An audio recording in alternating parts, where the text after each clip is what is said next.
You very much, Senator. It's really a pleasure to be here. And pole sana aso kumusirio mongina. Na ikia gerere turega ukuwa pole hito ya bene. Injeno Okeng'o Nyambane.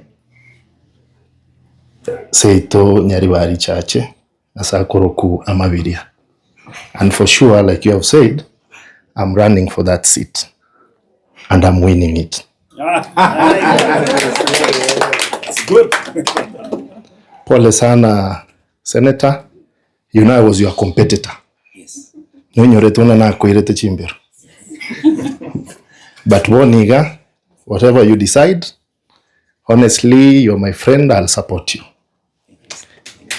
In conclusion, nganchere na inche ntige 50,000 irinde enyago suma ngorangora. Thank you very much. God bless you. Thank you so much. My brother, thanks. Thanks so much. Kwamboka baba. Come and say a few words.